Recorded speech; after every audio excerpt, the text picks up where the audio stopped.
Where there is life, the death is inevitable. We rely on calculation, a calculation which has no end. One that I thought was an observation for what could be real.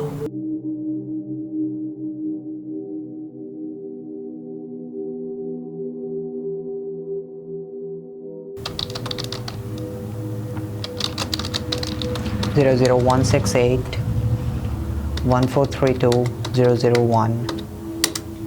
Enter. Currently, I'm inside my spaceship and I'm heading towards Mars. The biggest problem for me is to reach there. Just only in my trip I will take 8 months to go there. Or 260 days. That's only if we launch on a very specific day at a very particular time once every 2 years. Ignoring the impact of artificial gravity on my body. And think about it. What is going to happen on me for the 8-month trip? Think about a trip which is 8 months long and the impact of mental illness.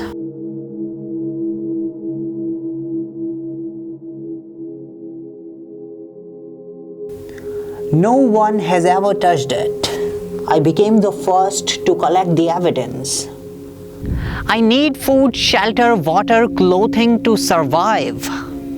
But beyond than that, I need oxygen. Only in my trip I used 133,650 liters of oxygen, which alone weighed in tons, not knowing how transcendent my spacecraft is. It looks like a drought to me at the first glimpse. As an investigator, I was searching for water. But as I begin to dip deeper and deeper, it's really cold inside. The hottest temperature recorded on Mars is 0 degrees Celsius, and at night it goes to -100 as low. But temperature is not just a big problem. The atmosphere is 100 times more thinner here on Mars than the Earth. Think about it. Mars have 96% of carbon dioxide than the Earth. And it's not breathable at all. But a scientist at MIT, Michael Hecht, invented a machine named MOXIE. MOXIE is a reverse fuel cell that take up carbon dioxide from the atmosphere from Mars. Actually, it's on the Earth right now. But we have created the exact environment for it.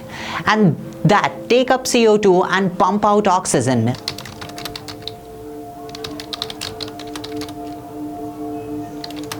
A day on Mars is about as long as a day on Earth. Time. We denote time as a definition which has no meaning. Currently, I'm traveling through time, so I won't speak further. From rovers we have sent to Mars, we have estimated there is ice on Mars.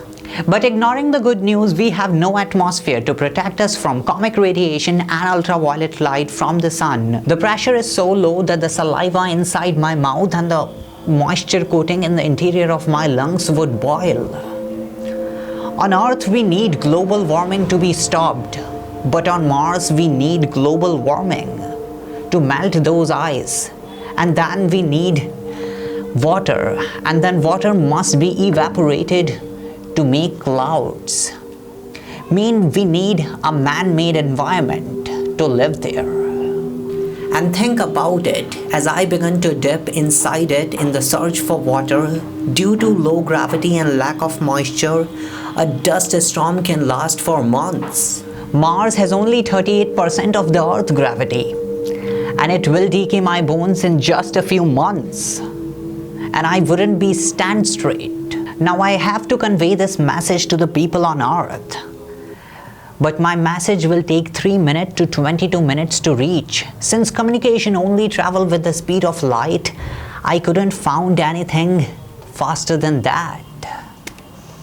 Neither I can collect any samples of Mars and take it back towards me on Earth. Because parasites live at -100 degrees Celsius and to the extreme radiation and extreme temperature that we know so far. And those parasites can destroy the species on Earth. Now think about a situation where a human body is a host for 100 and 1,000 more parasites. And if a new parasite is going to introduce which is not familiar to others, can destroy others, and human species can end with it. I have to be careful with all of these things because we haven't sterilized anything with the 100% accuracy. I do support exploration, but I do not support the unknown, forgetting about the known. Think about what Earth would be for then. Because I think the trip of Mars wouldn't be possible for everyone. People cannot travel from one part of the Earth to other.